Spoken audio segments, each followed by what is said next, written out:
या शृंखलेतील 2 नंबरचं पुस्तक आहे निळोबा राय. प्रथम क्रमांकाचं पुस्तक होतं इकिगाई. त्यात इकिगाई शोधताना ध्यानतंत्र कसं असावं याचा परामर्श घेताना धार्मिक चालीरीती आपल्या मनाला स्थिरता द्यायला मदत करतात असा उल्लेख आला होता. धार्मिकतेचा हाच धागा जोडून मी ज्या तालुक्यास कर्मभूमी समजून काम करत होते तेथील पिंपळनेर या तीर्थक्षेत्री वास्तव्यास राहिलेले श्री संत निळोबा राय यांच्या जीवन चरित्ररूपी पुस्तकाने माझ्या मनावर भुरळ घातली आणि माझ्या अपयशी वेदनांवर अध्यात्माची फुंकर दिली. या पुस्तकाने माझ्या मनाशी केलेला सुखसंवाद माझ्या आयुष्याला नवी दिशा देऊन गेला. निळोबा महाराज हे पुस्तक वैकुंठवासी लक्ष्मण व मकाशीर आणि विठ्ठल मकाशीर या वंशजांनी लिहिलेलं आहे. मी थोडक्यात त्याचं रसग्रहण तुमच्यासमोर मांडते. त्यातील सत्य असत्य याच्या मुळाशी जाण्याच्या भानगडीत न पडता एक अनमोल श्रद्धाळू अंतःकरण ठेवून जर त्या उदाहरणांशी एकरूप झालो तर आपल्या जीवनात येणाऱ्या अपयशी भावनेवर आपण योग्य रीतीने मात करू शकतो. निष्ठा माणसाला किती उच्च ठिकाणी घेऊन जाते याची प्रचिती हे चरित्र वाचल्यानंतर येते. निळा म्हणे पोटा आलो म्हणूनही झालो अधिकारी. इतक्या अधिकारवाणीने व लढिवाळपणे बोलणारे महाराष्ट्रात एकमेव संत झाले ते म्हणजे पिंपळनेरचे संत निळोबाराय महाराज मकाशीर, जगद्गुरु तुकोबांचे उत्तराधिकारी. श्री तुकोबारायांच्या वैकुंठ गमनानंतर तुकोबारायांची स्मृती आपल्या अभंगातून निळोबारायांनीच जतन करून ठेवली. आपल्या कीर्तन परंपरेने व भजनी संप्रदायाने निळोबांनीच तुका झालासे कळस ही उक्ती सार्थ ठरवली. श्री ज्ञानेश्वरांपासून तुकोबारायांपर्यंत जी भागवत धर्मीय संतांची शतकांची परंपरा होती त्या परंपरेस एकसंध रूप प्राप्त करून देणारे श्री निळोबाराय पिंपळनेरकर हे एकमेव संत होत.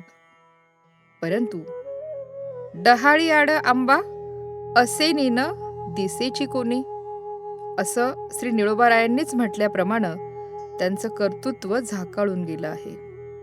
त्यामुळे त्यांच्या या चरित्राकडे व कार्याकडे लक्ष वेधून घेण्याचा आभाळा एवढा प्रयत्न या पुस्तकानं केला आहे. निळोबा हे मूळचे पुणे जिल्ह्यातील घोड नदीच्या काठावरील शिरूर या गावचे वतनदार कुलकर्णी. त्यांचं उपनाम मकाशीर. ऐतिहासिक कागदपत्रांचा धांडोळा घेतला तर इसवी सन 1713 ते इसवी सन 1753 दरम्यान त्यांचे उल्लेख आढळतात. इसवी सन 1713 मध्ये ते कुलकर्णी वतन चालवणे इतके व सांभाळणे इतके मोठे होते हे निश्चित. आणि त्यावेळी त्यांचं वय होतं 30 ते 40 वर्ष. ते तुकोबांचे समकालीन नव्हते. तुकोबांचे धाकटे चिरंजीव श्री नारायण बाबा यांच्यापेक्षा निळोबा वयानं लहान. निळोबांच्या वडिलांचं नाव होतं मुकुंदपंत आणि आईचं नाव मैनाबाई. कमी वयातच निळोबांना पितृवियोगाचा धक्का बसला. हा धक्का अतिशय जाणवला कारण प्रपंचात तो नवीन होता. सर्वांचा संतोष कसा राखावा याचा अनुभव नव्हता. पत्नी लहान, आई दुःखी आणि आजूबाजूचे जमा होणारे लोक लोभी व मतलबी. त्यामुळे महत्वाच्या प्रसंगी आपल्याला योग्य सल्ला कोण देणार या विचारानं तो गांगरून गेला. पण अनन्य भावाने निळोबा श्री रामलिंगाला शरण गेला. श्री रामलिंग हे त्याचं कुलदैवत. तेथून पुढे अनेकांचे ऐकावे आणि साधक बाधक विचार करून मनाला जे पटेल ते करावे असा त्याने क्रम ठेवला. रामलिंगाला साक्ष ठेवून तो प्रत्येक गोष्ट करू लागला. निळोबांना पुत्ररत्न प्राप्त झाले, पण अशातच वृद्ध झालेल्या आईचे निधन झाले. निळोबा प्रचंड दुःखी झाले. वडिलांच्या निधनाच्या धक्क्यातून सावरत असतानाच मातेचंही निधन झाल्याने ते प्रचंड दुःखी कष्टी झाले. पुत्रप्राप्तीचा आनंद सुद्धा त्यांना उपभोगता आला नाही. जोशीपणाची वृत्ती आणि कुलकर्णी वतन अशा 2 जबाबदाऱ्या सांभाळून प्रपंच करणं हे अवघड काम लहान वयातच निळोबांच्या अंगावर पडलं. वडिलांच्या उपदेशाप्रमाणे निळोबांची वागणूक चोख असायची. आचारविचार शुद्ध व सात्विक होते. कोणाचाही द्वेष करणार नाहीत, कधीही खोटे बोलणार नाहीत. आलेल्या अतिथीला भोजन देणार, याचकाला दान देणार, भजन पूजन व नामचिंतनात वेळ घालवणार. त्यामुळे निळोबांचा लौकिक वाढतच होता. निळोबांची कीर्ती सर्वदूर पसरली. थोर थोर माणसं निळोबांना भेटायला येऊ लागली. निळोबांचं हे मोठेपण भाऊबंदांना पाहावेना आणि सहनही होईना, म्हणून ते निंदा करू लागले. त्यांच्याबद्दल गैरसमज पसरविण्यास सुरुवात केली. निळोबा आता संत झाला आहे असं उपरोधिक बोललं जाऊ लागलं. मग हा जर साधू संत आहे तर याला सत्ता, संपत्ती, ऐश्वर्य यांचा लोभ का? सर्व सोडून का जात नाही? अशी निंदा करू लागलेत.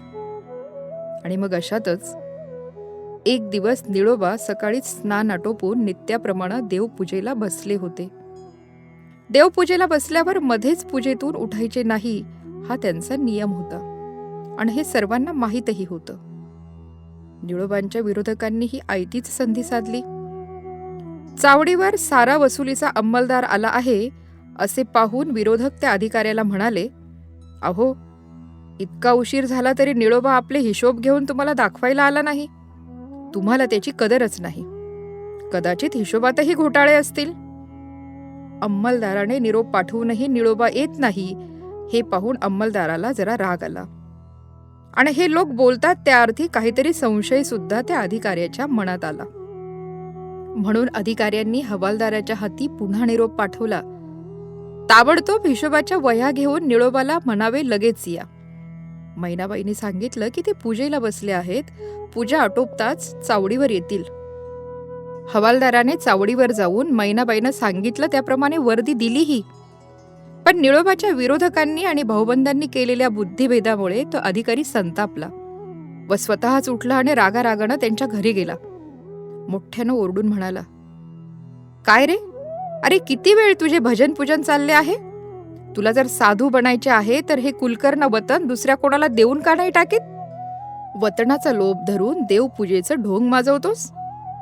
यावरून हिशोबात काही घोटाळा केलास काय? चल, याच घडीला चावडीला चल, मला सर्व हिशोब दाखव. अंमलदार अधिकाराचे देवाच्या निंदेचं बोलणं ऐकून कधीही न रागावणारा निळोबा पराकाष्ठेचा रागावला. त्या क्षणी देवाला नमस्कार करून तसाच उठला. हिशेबाचे दप्तर तयारच होते ते घेतले. टाक व दौत घेतली आणि चावडीत आला. हिशोब सर्व चोख होते.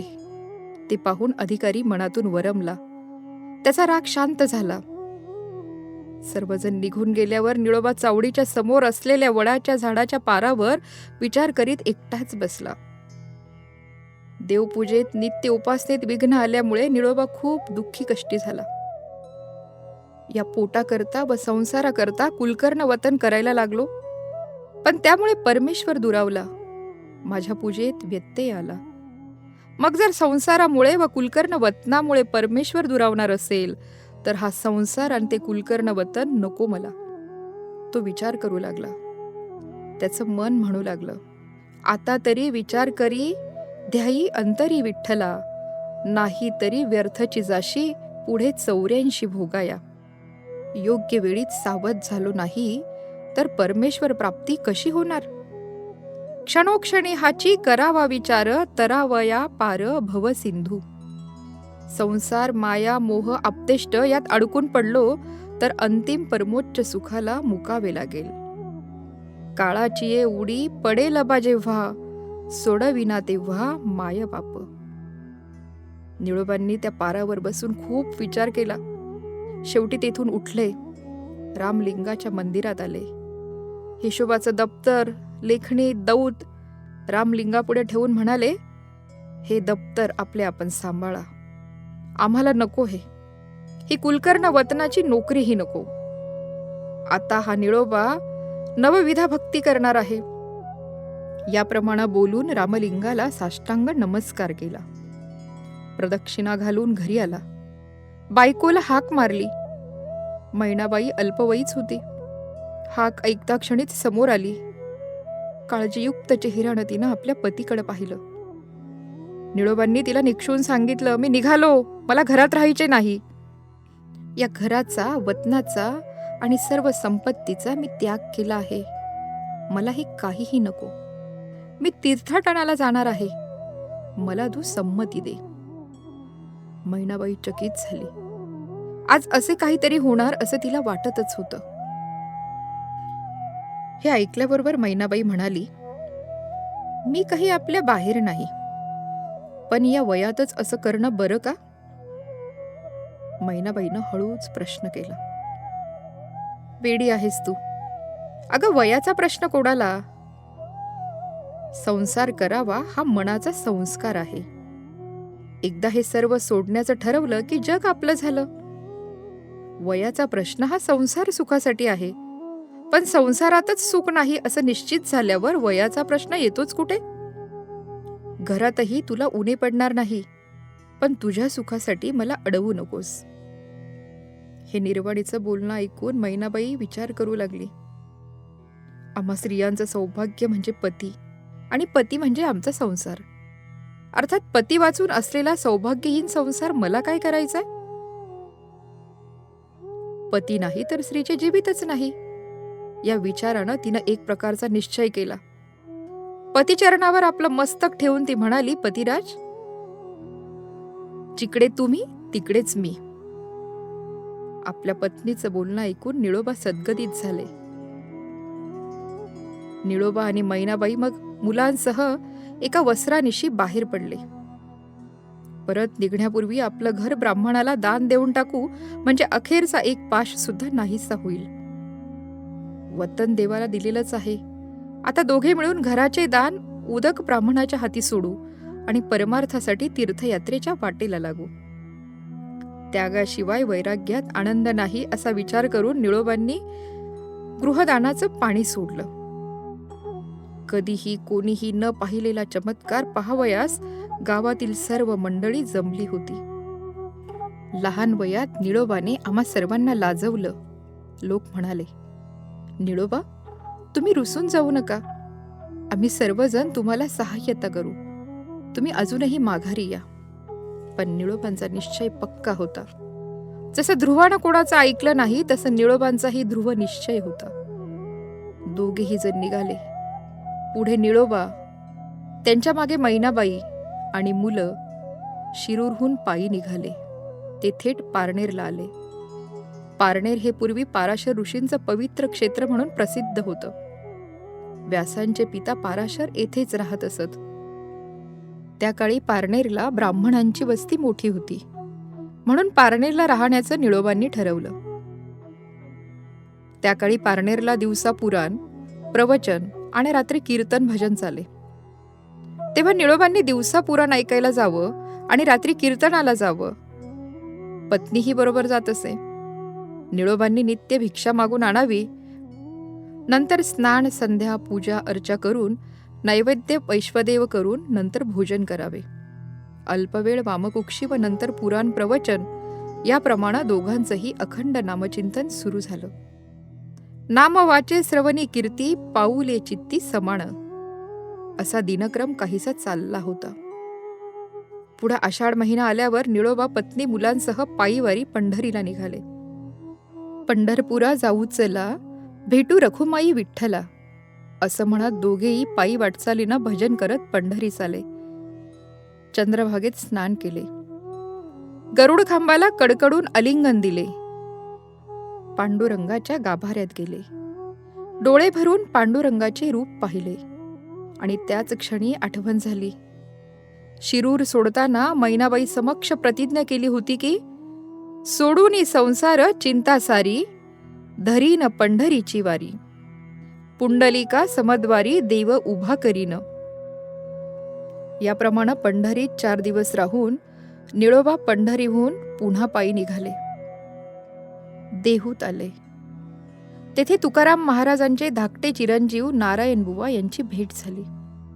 महाराज, आपल्यासारख्या संत सज्जनांच्या सह तीर्थयात्रा कराव्यात अशी आमची इच्छा आहे. आणि तुकाराम महाराजांच्या सदेह वैकुंठ गमनाचं वर्णन आपल्याकडूनच मला ऐकायचं आहे.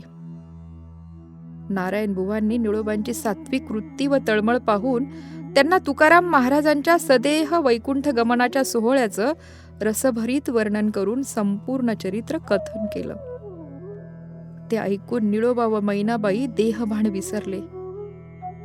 नारायण बुवांनाही तीर्थयात्रा करण्याची तीव्र इच्छा होती. निळोबांच्या भेटीमुळे त्यांना खूप समाधान झाले. ते निळोबांना म्हणाले, देवानेच तुम्हाला माझ्याकडे पाठवलं. सर्व काळ होतो आठवित मनी, फिटले ते धनी येणे काळी. पायी चालत भजन कीर्तन वेद पुराण ब्रह्मज्ञानाच्या गोष्टी करत नारायण बुवांनी तुकाराम महाराजांचे अवतार धारणेपासून ते सदेह वैकुंठ गमनापर्यंतचे संपूर्ण चरित्र निळोबांना ऐकवलं. ते ऐकताना निळोबाराय तद्रूप झाले. त्यांच्या ध्यानी मनी बोलताना सदैव तुकारामांशिवाय दुसरं काहीच नव्हतं. हे सद्गुरुराया, तुझ्या आठवे विसरे आपण आते, तरंगाजळी घालिता जेवी होतो, अलंकार सोनेची होऊ न ठेला, निळाया परी आठवी सद्गुरूला. भावना विवश होऊन निळोबा नारायण बुवांना म्हणाले, अहो, या दीनदासावर आपण कृपा कराल काय? नारायण बुवाही तितक्याच आपुलकीनं म्हणाले, निळोबा, अहो आम्हीच काय, आमचे पिताश्री सुद्धा स्वर्गातून येऊन तुमच्यावर कृपा करतील. अशा परमोच्च आनंदाच्या वातावरणात तीर्थयात्रा करून पुन्हा पंढरपूरला आले. पांडुरंग रुक्मिणीचं दर्शन घेऊन नारायणबुवा देहूस केले आणि निळोबाराय पारनेरला आले.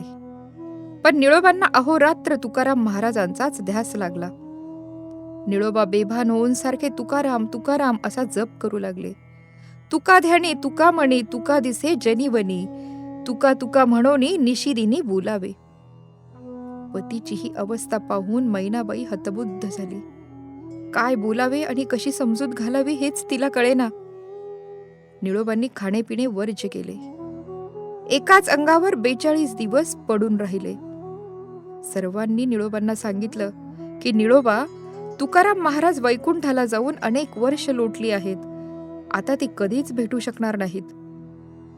आता तरी तुम्ही हा अट्टहास सोडा. पण निळोबा कोणाचंही काहीही ऐकण्याच्या मनस्थितीत नव्हते. तुकाराम महाराजांची भेट झाल्याशिवाय आता मी इथून उठणार नाही. आता तुकाराम महाराज केव्हा भेटणार? त्यांच्या भेटीचीच आस आहे, असं म्हणून तुकाराम तुकाराम असा त्यांनी टाहो फोडला. असं 42 दिवस झाल्यावर शेवटी पांडुरंगाला राहावेना, म्हणून स्वतः पांडुरंग प्रगट झाले. निळोबाच्या जवळ जाऊन हाक मारली, निळोबा उठ. निळोबांनी डोळे अर्धवट उघडून विचारलं, कोण आहे? तेव्हा देवांनी सांगितलं, मी वैकुंठ नायक स्वतः भगवान विष्णू आलो आहे, तरी आता तू उठ. त्यावर निळोबांनी विचारलं, हे वैकुंठाधिपते, आपण इथे का आलात? इथे तुझे लागी बोलाविले कोणी, प्रार्थना वाचून आलासी का? प्रल्हादा कैवारी दैत्यासी दंडाया, स्तंभी देवराया प्रकटोनी, तैशा परी मजला बा नाही संकट, तरी का फुकट श्रम केला? निळा म्हणे आम्ही नवळखच देवा, तू कयाचा धावा करीत असे. हे वैकुंठ नायका देवा, तुला इथे कोणी बोलावलं? तुझी प्रार्थना केल्याशिवाय, तुला बोलावल्याशिवाय तू इथे का आलास? अरे, प्रल्हादाला वाचवण्यासाठी आणि दैत्यांचा नाश करण्यासाठी हे देवा तू स्तंभामधून प्रकट झाला होतास. पण त्याप्रमाणे मला कोणतंही संकट नाही. तरी सुद्धा तू इथं येण्याचं फुकट श्रम का घेतलंस? शरीरातील देव निघून गेल्यावर माणसं गारठून जातात, पण पांडुरंगाला प्रथमच गारठण्याची अवस्था इथे प्राप्त झाली. पांडुरंगाला काय बोलावे तेच कळेना. अहो, स्पष्ट सांगितलं की मी तुला ओळखतच नाही. काय धाडस आहे, केवढी श्री गुरूंवर निष्ठा आहे. ते ऐकून देव म्हणाले, बा निळा, फार शहाणा झालास का? मी तुला प्रत्यक्ष दर्शन देतोय आणि तुला कळत नाही का की तुका आणि मी एकच आहोत, दोन नाहीत? ही साधी गोष्ट तुला कळत नाही? पांडुरंगाला वाटले कसे निळोबारायला गप्प केले. पण निळोबाराय हे जगद्गुरु तुकोबारायांचे शिष्य. निळोबाराय म्हणाले, अहो देवा, तुम्ही आणि तुकोबा जर दोन नाहीत, तर तुम्ही तुकाराम महाराजांच्या रूपात का भेटत नाहीत मला? स्वामींच्याच रूपात मला दर्शन द्या. निळोबा रायांची तुकोबा रायांवरील एकनिष्ठ भक्ती पाहून पांडुरंग सद्गदित झाले. निळोबाच्या डोक्यावर हात फिरवला आणि पुन्हा हाक मारली, बा निळोबा. निळोबाराय डोळे उघडून पाहतो तर काय, समोर साक्षात तुकाराय उभे. निळोबारायांनी लगेच त्यांचे पाय धरले. तुकोबारायांचं दर्शन झाल्यावर ते आपलं अस्तित्व विसरले. स्वामींना आलिंगन दिलं. तुकोबांनीही डोक्यावर कृपाहस्त ठेवला.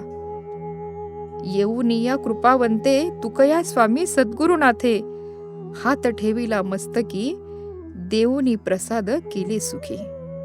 माझी वाढवली मती गुण वर्णावया स्फूर्ती, निळा म्हणे मी बोलता दिसे परी हे त्याची सत्ता. तुकाराम महाराजांनी श्री निळोबा रायांना रामकृष्ण हरी हा मंत्र दिला. आपल्या गळ्यातील विणा निळोबाच्या गळ्यात घातला. आपला शतकोटी अभंगांचा पण सांगितला. आमचे शतकोटी अभंग झाले, पण त्याची पंचोत्री राहिली. ती तेवढी पूर्ण कर. नाम महिमा प्रगट कर. समाजाला भक्ती मार्गाला लाव. असे म्हणून तुकोबांनी निळोबाच्या कपाळी बुक्का लावला. गळ्यात तुळशीची माळ घातली आणि सांगितले, निळोबा, पुन्हा असा हट्ट मात्र करू नकोस. मी सदैव तुझ्याच जवळ आहे. असं म्हणून पुन्हा वैकुंठाला निघून गेले. त्यानंतर श्री सद्गुरूंच्या आज्ञेप्रमाणे निळोबांनी प्रथम 332 श्लोकात सद्गुरू रायांची स्तुती वर्णन केली व नंतर अभंगांची पंचोत्री पूर्ण केली. तसेच चांगदेव चरित्र इत्यादी रचना पूर्ण केल्या. सद्गुरूंचा अनुग्रह झाल्यानंतर निळोबाची काया पुन्हा तेजपुंज दिसू लागली. निळोबा पारनेरला नागेश्वर मंदिराशेजारीच एका वाड्यामध्ये राहू लागले. त्यांना अनुग्रह देण्यासाठी वैकुंठाहून तुकाराम महाराज पुन्हा आले. ही वार्ता सर्वत्र पसरली आणि निळोबा रायांची कीर्ती वाढू लागली. अनेक साधू पुरुष व थोर मंडळी त्यांच्या दर्शनाला येऊ लागली. वेदांत विषयावर जिज्ञासू आणि थोर सज्जनांबरोबर चर्चा चालू झाल्या. अयाचित वृत्तीने मिळेल त्यात संतोष मानून मुले व पत्नी आनंदाने काळ कंठत होती. त्यांच्या पुराण प्रवचनाला प्रचंड गर्दी होऊ लागली. सर्व लोक साधू सत्पुरुष साक्षात्कारी महात्मा असं त्यांना मानू लागले. पुढे काही काळ लोटल्यावर त्यांची मुलगी, जिचं नाव चंद्रभागा होतं, ती हळूहळू चंद्रकलेप्रमाणे मोठी होऊ लागली. जुन्नर भागातील बेल्हे नावाच्या गावाला कुलकर्णी यांचा मुलगा योग्य वर आहे असं पाहून पुरोहितांनी कुलकर्णी यांना निळोबांची इत्तंभूत माहिती सांगितली. निळोबा रायांची कीर्ती कुलकर्णी ऐकून होतेच. हे ऐकल्यावर ते मनातून आनंदले. लग्नाला संमती दिली. निळोबा रायांचे पुरोहित पारनेरचे पोळ यांनाही समाधान वाटलं. पुरोहित दुसऱ्या दिवशीच पारनेरी आले. निळोबा रायांना वृत्तांत कथन केला. मैनाबाई आनंदून गेली. हळकुंड सुपारी बांधून मुलगी देऊ असं म्हटलं तरी व्यवहार झालाच पाहिजे. घरात अगदी तुटपुंजे साहित्य. मग हे कार्य कसे पार पाडावे? काळजी उत्पन्न झाली. शेवटी देवाची करुणा भागली. लग्नाचा तिथी मुहूर्त निश्चित झाला. कुंकुम मंडित प्रथम पत्रिका रुक्मिणी कांताला, पंढरीनाथा आता न पाहे आमुच्या अंताला. प्रथम कुंकुम मंडित लग्न पत्रिका रुक्मिणी पांडुरंगाला दिली आणि सांगितलं, देवा, पंढरीनाथा लग्नाला या आणि आमची लाज राखा. पांडुरंगाने आपल्या एकनिष्ठ भक्ताची ही प्रार्थना मनपूर्वक ऐकली. मैनाबाईला तर लग्नाची खूपच काळजी वाटू लागली. तिच्या डोळ्यातून अश्रू वाहू लागले. पण निळोबा राय मात्र पांडुरंगाचा धावा करीतच होते. अशा वेळी विठ्ठल भट नावाचा एक गृहस्थ निळोबांच्या घरी आला. तीर्थयात्रा करीत पंढरीहून आलो आहोत. पारनेरामध्ये 2-3 दिवस तुमच्याकडे लग्न आहे. माझी जेवणाची सोय होईल म्हणून मी आलो. लग्नात पडेल ते सर्व काम करील, असं म्हणून तो त्यांच्यामध्ये मिसळून गेला. अचानक रांजणांमधलं पाणी संपलं. या विठ्ठल भटाने कावड घेतली आणि मणकर्णिका नदीवरून कावडीने पाणी आणून सर्व रांजण भरून टाकले. पडेल ती सर्व कामं करून तो भराभर मोकळा होई. निळोबांना आणि मैनाबाईस काही पाहूच देत नव्हता. वऱ्हाड आल्यावर विठ्ठल भटानं पाहुणं जिथे उतरणार होते तेथे बैठका, सतरंजी वगैरे टाकून उत्तम व्यवस्था करून ठेवली. लग्नाच्या दिवशी त्यानं सर्व व्यवस्था अगदी नियोजनपूर्वक उत्तम केली. सर्वांच्या स्नानाची चोख व्यवस्था करून स्वयंपाकाची जय्यत तयारी केली. स्वयंपाकासाठी विठोबा, जेवणाच्या पंक्ती वाढायला विठोबा, उष्ट्या पत्रावळी काढायला विठोबा. अत्यंत चपळाईनं त्यानं पूर्ण लग्नातील सर्व वस्तूंची पूर्तता केली. समारंभ आनंदात आटोपला. वऱ्हाडाला वाटेला लावलं. चंद्रभागेची बोळवण केली. सर्वांनीच तिला भावपूर्ण निरोप दिला. सर्व पाहुणे गेल्यावर निळोबांनी विठोबाला बोलवावे आणि त्यानं केलेल्या उपकाराची परतफेड म्हणून शेला पागोटे देऊन त्याची कृतज्ञता व्यक्त करावी, असं ठरवून विठोबाला हाक मारली. तो नुकताच पाण्याची कावड घेऊन आला व घरात गेला होता. म्हणून त्याला हाका मारली. विठोबा, अहो विठोबा, जरा बाहेर या पाहू. अशा आर्जवानं 2-3 वेळा हाका मारल्या, पण उत्तर मिळेना. म्हणून निळोबा आणि मैनाबाई घरात गेले. पण घरात विठोबा कुठेच दिसला नाही. त्यानं नुकतीच घरात आणलेली पाण्याची कावड मात्र होती आणि शेजारी जवळपास तुळशी बुक्का पडलेला होता. एक प्रकारचा सुगंध घरात दरवळला होता. निळोबांनी ते दृश्य पाहून ओळखलं की हा विठोबा दुसरा तिसरा कुणी नसून वैकुंठ पंढरीचा प्रत्यक्ष पांडुरंगच होता. निळोबारायांना गहिवर येऊन कंठ सद्गतीत झाला. ते म्हणाले, देवा, माझ्यासाठी तू किती कष्ट केलेस. रात्रंदिवस राबला, पण मी तुला जाणले नाही. मला तुझ्या दर्शनाचंही समाधान लाभू दिलं नाहीस. पांडुरंगा, माझ्यावर रागवलास काय? हे दयासागरा, मी अनन्य शरण आलो आहे रे. असं बोलता बोलता निळोबारायांना रडू कोसळलं. निळा म्हणे, निरुपाधी ठेवा पायी माझी बुद्धी, तुमचे गाऊ द्या निश्चळ, गुणनाम सर्व काळ. देवा, तुमचे नाम अखंड माझ्या मुखात येऊ द्या, बाकी मला काहीच नको.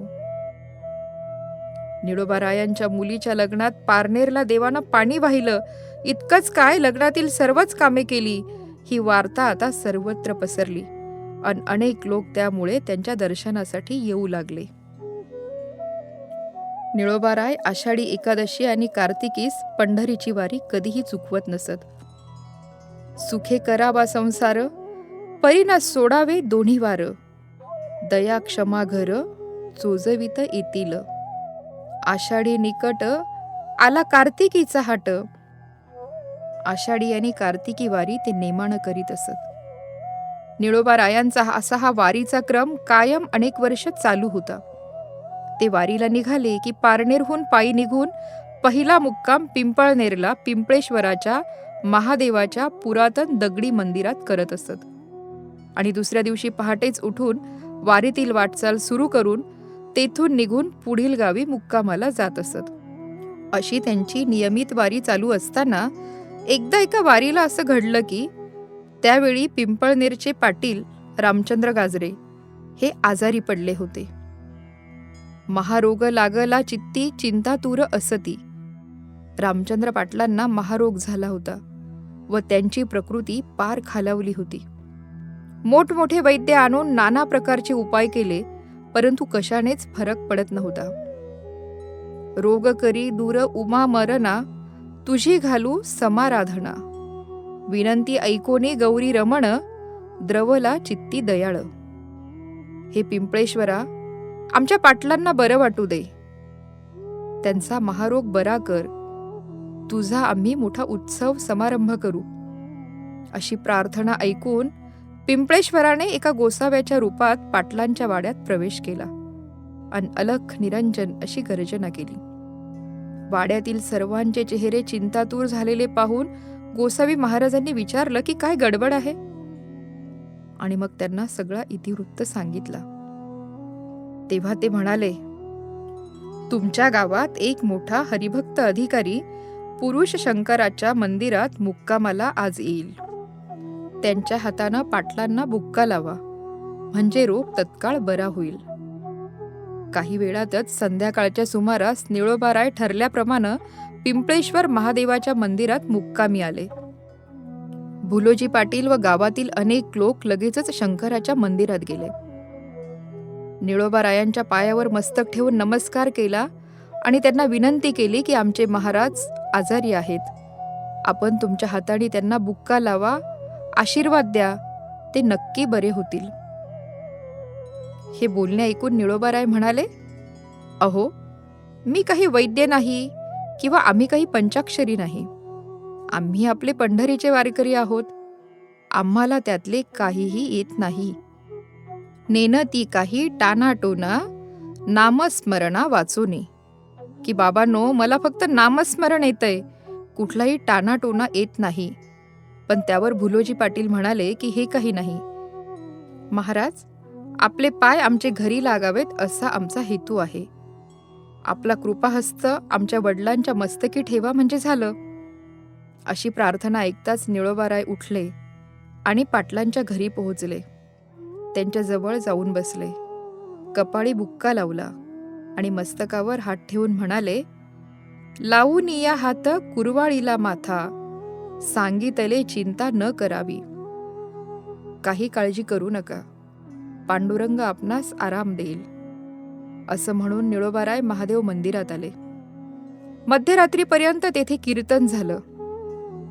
निळोबारायांची कीर्ती इकडेही पसरलेली होती, त्यामुळे कीर्तनाला मोठी गर्दी झाली होती. कीर्तन संपल्यावर खिरापत प्रसाद घेऊन लोक घरी गेले. निळोबारायांनी रात्री विश्रांती घेऊन सूर्योदय होताच लोकांचा निरोप घेऊन पंढरीच्या वारीस रवाना झाले. जावे पंढरीसी आवडे मनासी, कधी एकादशी आषाढीये. 4 दिवसातच रामचंद्र पाटील हिंडू फिरू लागले.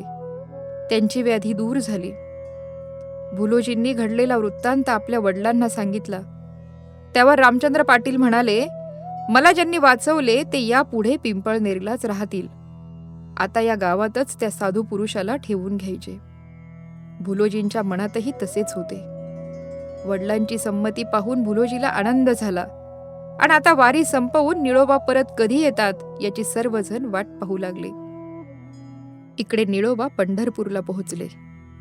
नित्यनेम करून त्यांनी पांडुरंगाचं दर्शन घेतलं. रात्री निळोबांचं सर्व काळ तेची वाटे, रूप पहावे गोमटे या अभंगावर कीर्तन झाले.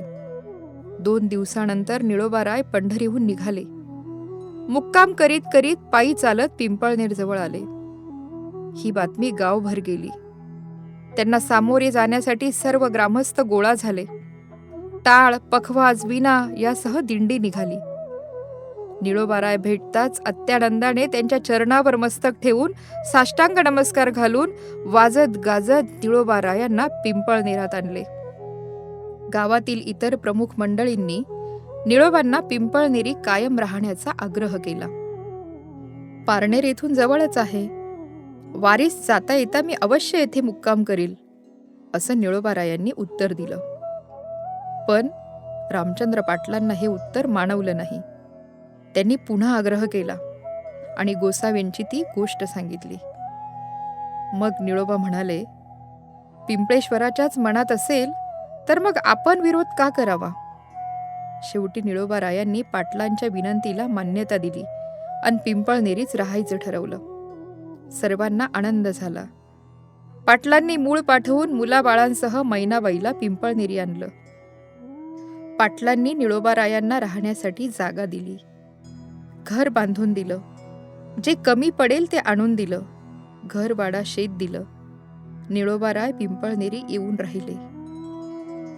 पाटलांनी राहण्यासाठी दिलेल्या जागेचं दानपत्र इसवी सन 1723 मध्ये झालं.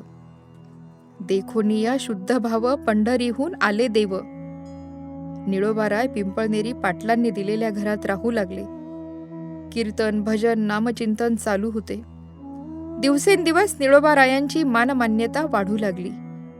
पण निळोबांना हे काहीच पसंत नव्हतं.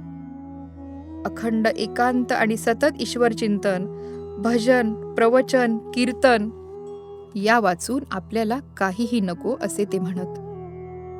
येणाऱ्या जाणाऱ्या लोकांच्या गर्दीने आणि नसत्या प्रशंसेने साधनेत, भजनात खंड पडतो असा त्यांचा समज होता. स्वतःची कीर्ती, स्वतःच्याच मोठेपणाच्या सततच्या गजरानं तर त्यांचं मन विटून गेलं होतं. त्यामुळे ते पांडुरंगाला उद्देशून म्हणाले, पांडुरंगा, तू माझी प्रशंसा चालवली आहेस. नसत्या अभिमानाच्या जाळ्यात गुंतवून मला अधोगतीला नेण्याचा तर तुझा विचार नाही ना. जगाने माझ्या पाया पडावे म्हणून मी विरक्त झालोय असा तर तुझा समज झाला नाही ना. परमभक्त म्हणून माझ्या नावाचा सर्वांनी डांगोरा पिटावा हा काय प्रकार आहे देवा? देवा देवा, यात मला तू गुंतवू नकोस. दंभ मान नका देऊ वैकुंठ नायका, तुमचे गाऊ द्या निश्चळ गुण नाम सर्व काळ. शांती क्षमा दया त्याही नका पंढरीराया, निळा म्हणे निरुपादी ठेवा पायी माझी बुद्धी. पण असे असले तरी देखील सगळ्यांनी त्यांचा अनुग्रह घेतला, शिष्य झाले. सर्वांनी मिळून भजन कीर्तन करावे असा क्रम सुरू झाला. त्यामुळे पिंपळनेरच्या पंचक्रोशीतील लोक भक्ती मार्गाला लागले. आषाढी कार्तिकीला लोक निळोबारायांबरोबर पंढरी, आळंदी, देहूला जाऊ लागले. ध्यानधारणा, भजन पूजन असा सर्वांचा परिपाठ सुरू झाला. लांबून लांबून लोक येऊ लागले. शिष्य परिवार वाढतच चालला. अनेक वर्षांचा काळ लोटला. निळोबारायांचे नित्य अभंग रचना करण्याचे कवित्व चालूच होते. निळोबांचं जसजसं वय वाढू लागलं तसतशी गात्रे शिथिल होऊ लागली. त्यामुळे नित्य पंढरीची वारी आपल्याकडून घडेल असे निळोबांना वाटेना. तेव्हा त्यांनी पांडुरंगाची करुणा भाकली. मला वारीसाठी चालायला बळ दे. कार्तिकी वारी आता जवळ आली. वारीची तयारी झाली. वारीला गावातील परिसरातील अनेक लोकांच्या सह निळोबाराय मोठ्या प्रयासानं पंढरीला गेले. पुंडलिकाचं दर्शन, महाद्वारी लोटांगण इत्यादी नेहमीप्रमाणे पूर्ण करून त्यांनी आता हे शेवटचं दर्शन असं म्हणत गरुडपारी मंडपात निळोबारायांचं कीर्तन सुरू झालं. तुकोबांनी वैकुंठाहून येऊन अनुग्रह दिलेल्या निळोबाची कीर्ती आता सर्वदूर पसरली होती. त्यामुळे त्यांच्या कीर्तनाला प्रचंड गर्दी झाली होती. निळोबाराय कीर्तनात रंगून गेले होते. एक गाऊ आम्ही विठोबाचे नाम, सकळही धाम मंगळाचे या अभंगावर कीर्तन केले. कीर्तनात श्रोतेही रंगून गेले होते. अत्यंत रसाळ वाणीने सर्वजण मंत्रमुग्ध होऊन ऐकत होते. अनेकांच्या नेत्रातून अश्रू वाहत होते. लोक म्हणत होते, तुकाराम महाराजांनी अनुग्रह दिलेला हा भक्त खरोखरच परमश्रेष्ठ शिष्य आहे. असे कीर्तन पूर्वी ऐकले नव्हते. कीर्तनातील निरूपणात अनेक संतांच्या कथा आल्यामुळे जगद्गुरु तुकोबारायांचे मोठेपण तर निळोबांनी असे वर्णन केले की सर्वांची अंतःकरणं हेलावली. कीर्तन संपताच कासेगावचे सखोपंत नावाचे एक सद्गृहस्थ एकदम उठून निळोबारायांच्या पायावर जाऊन पडले. मला अनुग्रह देऊन पावन करा असे म्हणू लागले. त्यांची तीव्र इच्छा पाहून त्यांनी त्यांना अनुग्रहही दिला. पंढरीमधील सोहळा पौर्णिमेपर्यंत झाल्यावर आता पांडुरंगाचा निरोप घेऊन परत निघण्याची वेळ झाली. निळोबाराय पांडुरंगाच्या मंदिरात जाऊन नमस्कार करून पांडुरंगाला म्हणाले, देवा, आता माझी आठवण ठेवून माझा सांभाळ कर. मनाने वाचेने मी तुझ्या जवळच आहे, तरी पण देहाने मी दूरच राहणार. त्यामुळे तुझं दर्शन, चंद्रभागेचं स्नान, पुंडलिकाची भेट एक प्रकारे मला आता अंतरणारच. कारण आता चालवत नाही रे. देह दुबळा होत चाललाय. आता संत समागम नाही. असं म्हणत निळोबाचा कंठ दाटून आला. आपल्या भक्ताची ती अनुकंपनीय अवस्था पाहून पांडुरंगालाही गहिवरून आलं. ते निळोबारायांना म्हणाले, निळोबा, तू काळजी करू नकोस. तू राहतोस तेथे पिंपळनेरास आम्ही दोघेही येऊ. रुक्मिणीसह मी येईन आणि तेथे दुसरी पंढरी निर्माण करील. माझ्या ठिकाणी असलेला तुझा दृढ भक्तिभाव पाहून मला सुद्धा तुझ्यापासून दूर राहवत नाही. मी तुझ्या जवळ राहील. वारकऱ्यांनी पिंपळनेरी यावे. पिंपळनेरी आल्याने त्यांनाही पंढरीची वारी घडेल. माझं दर्शन तुला अंतर्यामी नित्य होईलच, पण लौकिक दृष्टीनेही मी रुक्मिणीसह मूर्तिमंत तुझ्या घरी येतो. त्याची खूण सांगतो. तळेगाव ढमढेरे जवळील विठ्ठलवाडी येथील भीमा नदीतील डोहात मी येतो. तेथून तू मला तुझ्या घरी ने. आणि अगदी तसेच झाले. साक्षात्कार आणि चमत्कार पाहून सर्व मंडळी आनंदाने बेहोश होऊन कोठेही न थांबता नाचत नाचत देव पालखी घेऊन पिंपळनेरला गेलीत. गावोगावी ही वार्ता पोहोचली. अशा स्वयंभू साक्षात्कारी मूर्ती पाहण्यासाठी व दर्शनासाठी पिंपळनेरला खूप मोठी गर्दी होऊ लागली. पिंपळनेरी मूर्ती आणल्यावर निळोबांसह ब्राह्मण मंडळींनी महापूजा केली आणि 4 दिवस मोठा उत्सव केला. रोज रात्री निळोबारायांनी कीर्तनं केली. तेव्हा निळोबाराय अभंगातून म्हणतात, देवा पूर्ण केला पूर्ण केला पूर्ण केला मनोरथ, पूर्ण केला पूर्ण केला पूर्ण केला मनोरथ, घरा आले घरा आले घरा आले कृपाळ, सांभाळिले सांभाळिले सांभाळिले अनाथा, केला निळा केला निळा केला निळा पावन. पिंपळनेरी उत्सव चालू असताना स्वतः रामचंद्र पाटील, भुलोजी पाटील आणि गावातील सर्व जाती धर्म पंथ कोणताही भेद न ठेवता उत्साही झाले होते, सहभागी झाले होते. परगावाहून आलेल्या व उत्सवातील सर्वांनाच पक्वान्नाचं भोजन दिलं जात होतं. रात्रंदिवस भजन कीर्तन चालू होतं. प्रति पंढरपूर तयार झालं तेव्हा निळोबांनी अभंग म्हटला, मिळूनी नरनारी बाळा पहा वैकुंठ सोहळा, टाळ मृदुंग वाजती संत वैष्णव नाचती, देव म्हणे सिंहासनी सन्मुख कर्कटे ठेवूनी, निळा म्हणे पिंपळनेर निळा म्हणे पिंपळनेर दुजे केले पंढरपूर. देव घरी आल्या प्रित्यर्थ निळोबारायांनी मुद्दाम अभंग रचना केली. देवा घरा आला भक्ती सन्माने पूजिला, निळा म्हणे ब्रह्मानंदे नाचती उभयंता आनंदे. पिंपळनेर हे दुसरे पंढरपूर झाल्यामुळे पिंपळनेरला वारीसाठी लोक येऊ लागले. आषाढी वारी आणि कार्तिकी वारीच्या वेळी प्रचंड गर्दी होऊ लागली. तेव्हापासून निळोबारायांनी आषाढी व कार्तिकी एकादशी उत्सव सुरू केला. निळोबारायांची कीर्ती आता दिवसेंदिवस अजूनच वाढत होती. लोक लांबून लांबून त्यांना भेटायला आणि स्वयंभू पांडुरंगाचे दर्शन घ्यायला येत होते. देवासाठी स्वतंत्र जागा असावी व मंदिर बांधावे असा मनोदय निळोबांनी आपले शिष्य सखोपंत व गाजरे पाटील यांच्याजवळ बोलून दाखवला. त्यावर सखोपंत म्हणाले, आपले असंख्य शिष्य आहेत, आपण भव्य मंदिर तयार करू, पण पैसे मागणं बरं नभं, असं निळोबाराय म्हणाले. रामचंद्र पाटलांनी मंदिरासाठी जागा दिली आणि निळोबारायांच्या वाड्याला लागूनच अजून मोठी जागा देण्याचं ठरवलं. इतक्यात नगरहून निळोबारायांच्या एका शिष्याचं आग्रहाचं बोलावणं आलं. त्यामुळे घरातील सर्व जबाबदारी सोपवून ते नगरला निघाले. तिथे त्यांच्या दर्शनाला प्रचंड गर्दी लोटली. तेथील शिष्यमंडळींनी दररोज कीर्तनाचा कार्यक्रम ठरवला. त्याप्रमाणे रात्री कीर्तन सुरू झालं. त्यावेळी नगरला मुस्लिम बादशहाची सत्ता होती.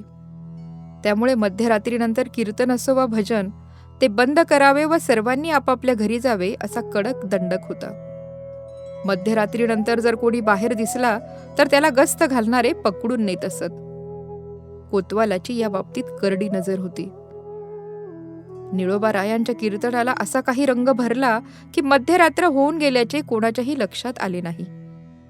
कोतवाल ताबडतोब आला आणि त्याने निळोबांचं कीर्तन बंद केलं. लोकांना सक्तीनं आपापल्या घरी जाण्यास सांगून व निळोबारायांनाही ताकीद देऊन कोतवाल निघून गेला. निळोबाराय मनातून फार दुःखी झाले. कीर्तनाचा बेरंग झालेला पांडुरंगा, तुला कसा सहन झाला, असं म्हणत ते खेद करू लागले. आपल्या भक्ताचे दुःख देवाला कसे सहन होणार? कोतवाल ताकीद देऊन निश्चिंत मनाने गेला खरा, पण ज्या ठिकाणी कीर्तन चालू होते त्या ठिकाणी टाळ मृदुंगांचा अभंग म्हटल्याचा आवाज आणि विठ्ठल नामाचा गजर चालू आहे असेच त्याला ऐकू येऊ लागले. तो कोतवाल परत त्या ठिकाणी गेला, पण तेथे कोणीच नव्हतं. तेथील दार बंद होते. सर्वत्र सामसूम होती. पण तेथून 10-20 पावले दूर गेला की विठ्ठल नामाचा मोठा गजर ऐकू येऊ लागला. अशा त्या कोतवालानं 4-5 खेपा घातल्या. रागानं त्याचं सर्वांग थरथरू लागलं. शेवटी पाय आपटीत तो जेथे निळोबाराय होते त्या खोलीचे दार त्यानं वाजवलं. निळोबारायांना रात्रभर झोप नव्हतीच. त्यांनी दार उघडलं. तेथील सर्व मंडळी गाढ झोपलेली दिसली.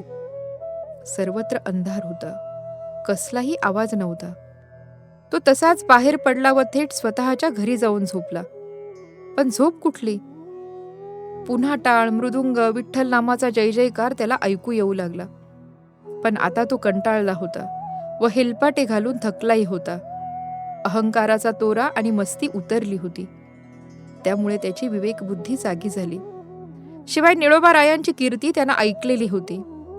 त्यांच्या देवाचाच हा प्रताप असावा हे त्यानं ओळखलं आणि मनात म्हणू लागला की आपण एका भक्ताला व्यर्थ त्रास दिला, त्याचं कीर्तन आपण बंद केलं, हे बरं नाही झालं. त्याला पश्चाताप झाला. शेवटी पहाटेच्या प्रहरी तो निळोबारायांकडे आला. त्यानं निळोबारायांचे पाय धरले आणि म्हणाला, मी अपराधी आहे, मला क्षमा करा. यापुढे तुमच्या कीर्तनाचा मी कधीही रसभंग होऊ देणार नाही. तुम्ही खुशाल रात्री कितीही वेळ कीर्तन भजन करीत राहा. निळोबारायांचे अंतःकरण लोण्याप्रमाणे मृदू असल्यामुळे त्यांनी त्याच्या अंगावरून प्रेमानं हात फिरवला आणि तुम्ही आता जा, फार श्रमला आहात, खुशाल काही वेळ झोपा असं म्हणाले. असं म्हणताच निळोबारायांनी क्षमा केली हे पाहून तो आनंदाने घरी जाऊन झोपला. नंतर तो टाळ पखवाजांचा आवाज आला नाही. पण निळोबाराय मात्र देवानं केलेलं ते कौतुक जाणून गहिवरले. पांडुरंगाला यापुढे असे माझ्यासाठी श्रम पडू द्यायचे नाहीत असेही त्यांनी ठरवलं. सांगे न खुनपरी हे नकळे, बुडता डोळे बुद्धीचे. पुढे देवासाठी मंदिराचं काम त्यांनी पूर्ण केलं. रामचंद्र पाटलांनी दिलेली जागा आणि पांडुरंगाच्या रूपात आलेला विठ्ठल नाईक हा सावकार यांच्या मदतीने त्यांनी मंदिराचं काम पूर्ण केलं. मंदिर पूर्ण झाल्यापासून सावकाराची भेटच झाली नाही, म्हणून पंढरपूरला त्यांच्या दुकानाच्या पत्त्यावर श्री विठ्ठल नाईक सावकार या नावानं अगत्य येण्याचं करावं असं आग्रह करणारं पत्र त्यांनी पाठवलं. ठरल्याप्रमाणे पूजा अर्चा होम हवन प्राणप्रतिष्ठा सर्व कार्यक्रम व सर्व विधी यथासांग पार पडले. मोठा भंडारा झाला. तरीही विठ्ठल नाईक हे सावकार आलेच नाहीत. पंढरीत राहणारे वारकरी व काही कीर्तनकार मंडळी मात्र आलेली होती. त्यांच्याकडे विठ्ठल नाईक या सावकाराची चौकशी केली तेव्हा समजलं की पंढरपुरात असा विठ्ठल नाईक नावाचा कोणताही सावकार नाही. निळोबाराय आश्चर्यचकित झाले. लग्न समारंभातील विठ्ठल भटांप्रमाणेच हे सुद्धा पांडुरंगानेच कौतुक केले नसेल ना, अशी शंकाही त्यांच्या मनात आली. म्हणून निळोबाराय गाभाऱ्यात गेले तर तेथे पांडुरंगाच्या मूर्तीच्या पायाशी नाईक सावकाराचं दप्तर दिसलं. ते दप्तर सोडलं तर त्यात पूर्वीच्या सर्व कर्जदारांचे पैसे आम्हाला मिळाले, काही तक्रार नाही, अशा पावत्या व नाईकांचा खताचा कागदही फाडलेला. याचा अर्थ सर्व पैसे मिळाले. त्यामुळे केलेला खताचा कागद फाडून टाकलेल्या अवस्थेत आढळला. देवाची ही विचित्र लीला पाहून निळोबारायांच्या नेत्रातून अश्रू आले. पांडुरंगाच्या चरणावर मस्तक ठेवून चरण घट्ट धरले. तेथे जमलेल्या सर्व भक्तांचे हृदयही भरून आले. तेथील वारकऱ्यांच्या तोंडून शुद्ध भाव देखोनिया गाव सोनियाचा दिला ही तुकोबांची काव्यपंक्ती उच्चारली गेली. सखोपंत अत्यानंदाने प्रसाद वाटत होते. नका बोलो शब्द वाहू गे विवाद, आठवा गोविंद ध्यानीमणी. मंदिरासंबंधी देवानं केलेलं साह्य आठवून निळोबाराय करुणावाणीने पांडुरंगाचा धावा करू लागले. तेव्हा देवानं त्यांना दर्शन देऊन म्हटलं, अरे निळोबा, तू आणि मी भिन्न नाही. तुझी इच्छा तीच माझीही इच्छा. तेव्हा यापुढे मी वेगळा आहे असं तू मानूच नको. वारंवार दर्शनासाठी असा उतावीळ होऊ नको. मी तुझ्यातच आहे. यानंतर निळोबारायांनी सगुण रूपात साक्षात्काराचा हट्ट घेण्याचं सोडून दिलं. अर्थातच त्यांच्या भजन, पूजन, कीर्तन अथवा साधनेत केव्हाही खंड पडला नाही. त्यामुळे भक्ती मार्गाचा आपोआप प्रसार होत होता व श्री निळोबारायांची कीर्ती वाढतच होती. ज्या जहागीरदाराच्या अधिपत्याखाली पिंपळनेर हे गाव होतं, त्या जहागीरदाराला एकदा पिंपळनेरच्या लोकांनी निळोबारायाच्या संबंधी असं लिहिलं की पिंपळनेरचे निळोबाराय हे श्रेष्ठ असे हरिभक्त असून ते मोठे सत्पुरुष आहेत. संत ज्ञानेश्वर, संत तुकाराम महाराजांप्रमाणे विरक्त आणि ज्ञानी पुरुष आहेत. पांडुरंगानं त्यांना अनेकदा दर्शन दिलं आहे. संत एकनाथांप्रमाणे त्यांच्याही घरी पांडुरंगाने कामे केली आहेत. निळोबाराय जेव्हा पांडुरंगाची आरती करीत असतात तेव्हा आपोआप नगारा वाजतो. श्री तुकाराम महाराजांनी वैकुंठातून येऊन निळोबारायांना अनुग्रह दिला आहे. त्यांचं कवित्व ही प्रासादिक आहे असं पत्र पाठवलं. जहागीरदारांनी हे पत्र पाहताच निळोबारायांसाठी पालखी पाठवून बोलावून घेतलं. माझ्या घराला आपले पवित्र पाय लागले तर मी धन्य होईल असं तेथील पाटलांना पत्र सुद्धा दिलं. आणि पालखी घेऊन जहागीरदाराचे सेवक पिंपळनेरी भुलोजी पाटलांकडे आलेही. भुलोजींनी निळोबांना ते पत्र दाखवून सर्व निवेदन केलं तेव्हा निळोबाराय म्हणाले, मला श्रीमंतांच्याकडे जाऊन काय मागायचे आहे? शिवाय ते दरबारी लोक, राजकारण आणि मुलुकगिरी यात घडलेले असायचे. त्यांना आपण काय सांगणार? भजन, कीर्तन, भक्ती याशिवाय मला काही कळतंय का? पण भुलोजीने आणि सर्व लोकांनी आग्रह केला आणि पालखीवाले सेवक म्हणाले, सत्पुरुषाला वाहून नेण्याचं भाग्य आम्हाला लाभू द्या. तेव्हा मग निळोबारायांचा नाईलाज झाला आणि पालखीत बसून ते निघाले. पालखी वाड्यात जाताच जहागीरदाराने सर्व मंडळींसह पुढे होऊन निळोबांच्या पायावर मस्तक ठेवलं. तेथे रोज कीर्तन होत असत. निळोबारायांचे कीर्तन ऐकून तेथील लोक वेडे झाले. भक्ती, ज्ञान, वैराग्य यावरील विवेचन इतके प्रभावी होते की जहागीरदारही भारावून गेले. त्यांच्या सहकारी अधिकाऱ्यांच्या संमतीनं त्यांना निळोबारायांना सनदा लिहून पिंपळनेर गाव दान दिला आणि त्याचा स्वीकार करावा अशी विनंती केली. निळोबाराय म्हणाले, आम्ही विरक्त, भजन पूजन करून नामचिंतनात काळ घालवावा असा आमचा नित्यक्रम. यात अडथळा येऊ नये म्हणून तर आम्ही शिरूरचे वतन देवाला अर्पण केले. असे असताना परत ही उपाधी आम्हाला कशाला? जहागीरदार विठ्ठलराव यांनी निळोबारायांना आग्रह करून सुद्धा ते मान्य करत नाहीत हे पाहून भुलोजी पाटील सर्व कारभार पाहतील, ते तुमचेच शिष्य आहेत असे सांगून भुलोजींना ते म्हणाले, भुलोजी, तुम्ही पिंपळनेर गावाचा महसूल गोळा करून तो निळोबारायांना द्यावा आणि त्यातून देवाचा उत्सव चालवावा. अशा पद्धतीनं दानविधी झाल्यावर निळोबारायांची पालखीतून पुन्हा पिंपळनेरला रवानगी केली. परंतु निळोबारायांना ही उपाधी नको होती. म्हणूनच एक वर्षभरच ही सनद सांभाळली आणि वर्षानंतर ही सनद परत जहागीरदारांना नेऊन दिली. माझ्या उपासनेत अडथळा नको म्हणून ही सनद मी आपणास विनम्रपणे परत करत आहेत असं कळवलं. जहागीरदारांना निळोबांचा विरक्तपणा पाहून आश्चर्य वाटलं. आपल्या मागची ही उपाधी गेल्यानं निळोबारायांना डोक्यावरचे ओझे उतरल्याचं समाधान होऊन अधिक उत्साहाने अभंग रचना करण्यात ते मग्न होऊ लागले. शिष्य समुदायही वाढत चालला होता. त्या निमित्तानं निरनिराळ्या गावी प्रवास होऊ लागला. संप्रदायही वाढत चालला होता. खोकर, भोकर, कोपरगाव, साताळ, पाथर्डी वगैरे प्रवरा नदीच्या तीरावरील गावातही त्यांचा शिष्य संप्रदाय बराच वाढला होता. एकदा खोकर गावात निळोबाराय गेले होते. तेथे अनेक शिष्य जमा झाले व कीर्तन सप्ताह करण्याचं ठरवलं. त्यामुळे तुकोबारायांच्या अभंग व ज्ञानेश्वरी चांगल्या प्रकारे कळेल, कारण निळोबाराय संत वाङ्मयाचा आपल्या कीर्तनात भरपूर उपयोग करीत असत.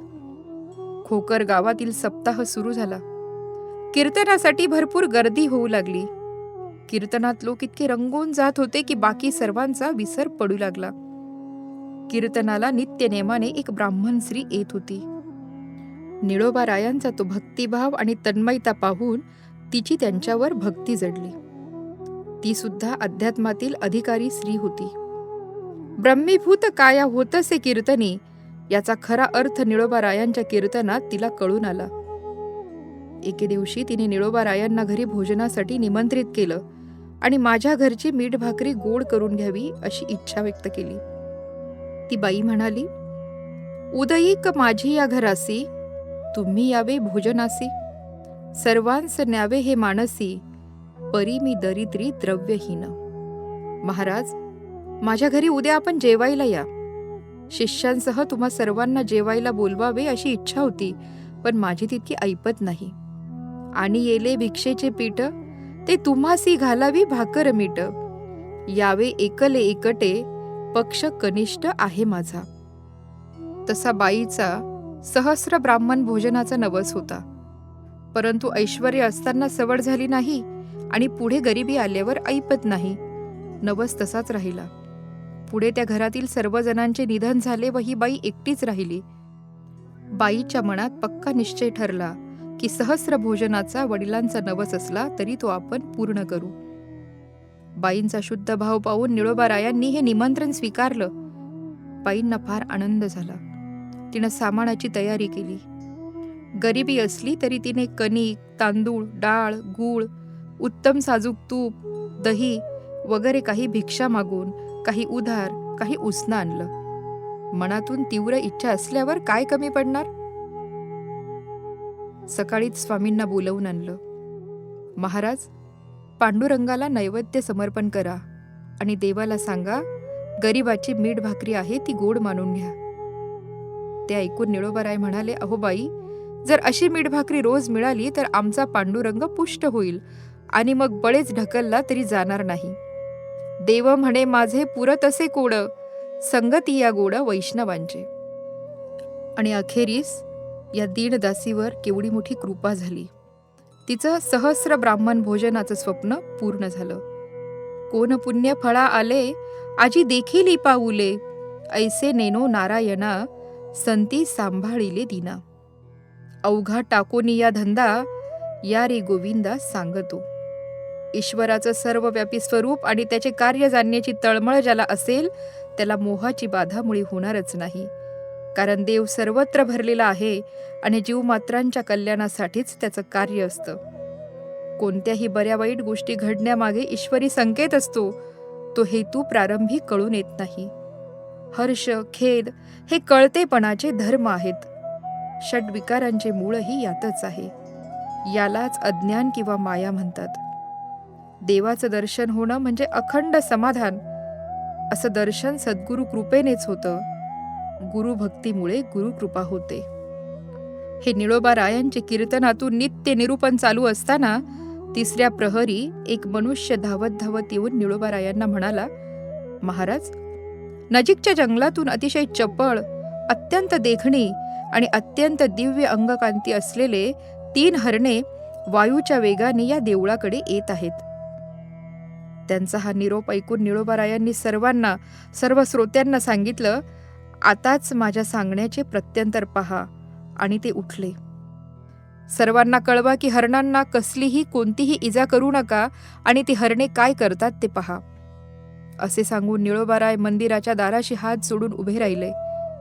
सर्व मंडळींना नवल वाटून रस्त्याच्या दोन्ही कडेने दोन्ही बाजूंना उभी राहिलीत. गावातील लोकही आपल्या घरांच्या दारातच शांत उभे राहून पाहत होते. गावातील कुत्रे मात्र आपल्या स्वभाव धर्मानुसार जोरजोरात भुंकत होते, पण वेगात पळत येणाऱ्या त्या हरणांच्या जवळ जाण्याचं धाडस करीत नव्हते. ती वेगानं पळत आलेली हरणे पांडुरंगाच्या मंदिराच्या द्वाराजवळ आली. निळोबारायांनी त्या तिघांना साष्टांग नमस्कार केला. त्या हरणांनी एकदाच निळोबारायांकडे पाहिलं आणि थेट देवळात ती हरणे गेली. देवदर्शन घेऊन आली आणि त्याच वेगानं परत जंगलाकडे पळत जाता जाता दूर जाताच अदृश्यही झाली. रात्री निळोबारायांनी कीर्तनातून तो विषय घेऊन निरूपण केले. बहुरूपी हा एकला, नानाकारे नटे नटला. हा अभंग निरूपणासाठी घेतला आणि आज आलेली हरणे म्हणजे हरी, हर आणि ब्रह्मा हे त्रिदेवच पांडुरंगाचं दर्शन घेऊन गेले हे सर्वांना पटवून दिलं. आपण सर्वानुभूती परमेश्वर मानून जर वर्तणूक केली तर सहज चित्तशुद्धी होते हे निळोबारायांनी लोकांना सप्रमाण पटवून दिले. उपदेशामुळे अनेकांचा साधन मार्ग सुलभ झाला. अशा या निळोबारायांचे सद्गुरू श्री संत तुकोबाराय यांचे वैकुंठ गमन फाल्गुन वद्य द्वितीयेला देहू येथे झालं. आणि तुकोबारायांचे हे परमशिष्य निळोबाराय यांचा सुद्धा समाधी दिन किंवा निर्वाण दिन हा फाल्गुन वद्य द्वितीयेलाच झाला. गुरु शिष्यांचा समाधी दिवस एकच असल्याने वारकरी संप्रदायातील तमाम वारकरी बंधूंना देहूची वारी करून त्याच दिवशी निळोबारायांच्या वारीला पिंपळनेरी येणं शक्य होणार नाही. म्हणून निळोबारायांच्या नातवाच्या म्हणजे मुकुंद पंतांच्या काळापासूनच निळोबाराय यात्रेबद्दल सर्व वारकरी, संत मंडळी, फडकरी व दिंडी चालक यांच्या संमतीने असं ठरवण्यात आलं की निळोबारायांची यात्रा फाल्गुन वद्य द्वितीयेला न घेता फाल्गुन शुद्ध द्वितीयेला 15 दिवस आधी भरवण्यात यावी. म्हणजे सर्व वारकरी समाजास निळोबारायांची वारी घडेल व फाल्गुन वद्य द्वितीयेला सर्वांना देहूलाही जाता येईल. म्हणजे देहूंची, तुकोबांची सुद्धा वारी करता येईल. असं पूर्वीच ठरलेलं असल्याने निळोबाराय पुण्यतिथीनिमित्त फाल्गुन महिन्यातील पहिले 3 दिवस फाल्गुन शुद्ध प्रतिपदा, द्वितीया व तृतीया असा 3 दिवसांचा यात्रोत्सव पिंपळनेरला साजरा केला जातो. त्यामुळे सर्व वारकरी समाजाला पिंपळनेरी निळोबारायांची वारी करून 15 दिवसांनी जगद्गुरू तुकोबारायांच्या बीजेला देहूला जाता येतं. गुरु शिष्यांची दोन्हीकडील वारी पूर्ण होते. ही परंपरा आजपर्यंत चालू आहे. तुकोबांचं सदेह वैकुंठ गमन व निळोबारायांची समाधी या विषयावर कीर्तन होऊन निळोबाराय संस्थान ग्रामस्थ व पंचक्रोशीतील भाविकांना महाप्रसाद देऊन दरवर्षी हा कार्यक्रम संपन्न होतो. शेवटी निळोबारायांच्याच अभंगाने आपण शेवट करूया. मिळूनी नर नारी बाळा पहा वैकुंठ सोहळा, टाळ मृदुंग वाजती संत वैष्णव नाचती, देव उभे सिंहासनी सन्मुख कर्कटे ठेवूनी, निळा म्हणे पिंपळनेर दुजे केले पंढरपूर. निळा म्हणे पिंपळनेर दुजे केले पंढरपूर. पुंडलिक वरदे हारी विठ्ठल, श्री ज्ञानदेव तुकाराम. सद्गुरु निळोबा महाराज की जय. जगद्गुरु तुकाराम महाराज की जय.